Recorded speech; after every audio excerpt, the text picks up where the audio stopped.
Oui. Allez-y, parlez, mais très près du micro. Vous m'entendez là? Oui. Très bien. Donc, je vous remercie d'abord pour votre magnifique conférence, très fine, très subtile. Et en vous écoutant, je me disais, mais finalement, les Juifs hellénisés de l'époque des Maccabées, puisque la guerre des Maccabées, c'était une guerre contre Antiochus Épiphane, mais aussi une guerre civile entre voilà.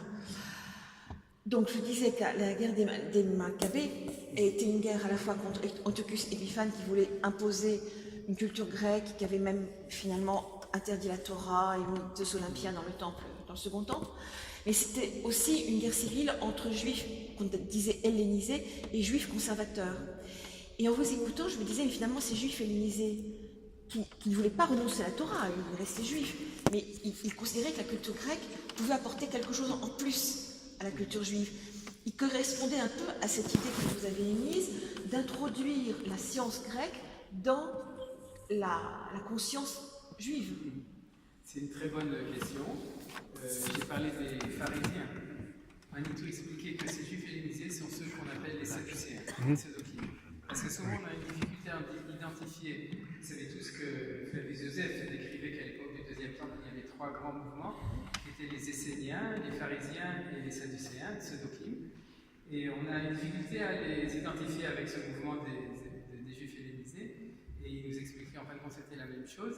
Et tout le cours que j'ai fait, c'est justement pour expliquer, vous savez, c'est la finesse, la différence entre mettre la Torah à l'université ou mettre l'université dans la Torah. Et l'erreur des Sadducéens, et pour ça il faut l'apprendre, c'est qu'ils ont, dans ce souci d'harmonie entre les deux, ce qu'ils ont fait, c'est qu'ils ont mis la Torah dans la civilisation grecque, et c'est pour ça que ça n'a pas pu marcher, et qu'il y a eu ce réveil des zélotes, ce qu'on appelle les zélotes, c'est irréductible du Baba Oram, avec la potion magique, qui se sont révoltés. C'était une petite minorité parce que c'était tentant. Et il faut comprendre qu'aujourd'hui on a le même problème, c'est-à-dire que autant dans la société israélienne, et de nouveau il n'y a pas de critique, il n'y a pas de reproche, c'est un constat de civilisation. Je dirais autrement, tant qu'on ne sera pas capable d'expliquer ça, c'est-à-dire que c'est pas du ou ça, vous comprenez? C'est pas ou tu es de ce côté ou tu es de ce côté, et souvent les juifs on préfère être du côté hellénique, on pourrait dire, ou occidental. Tant qu'on n'expliquera pas la différence entre ces deux formules et qu'on expliquera qu'il y a une formule possible, comme je disais ce soir, d'intégrer la Grèce à Israël et non pas d'intégrer Israël, personne ne voudra participer à un mouvement intégriste, on pourrait dire hébraïque.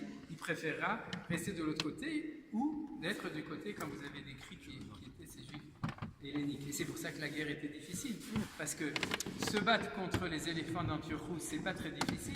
Se battre contre une majorité de juifs hellénisés, c'est beaucoup plus compliqué. Et en fin de compte, fondamentalement, c'est ça la vraie victoire.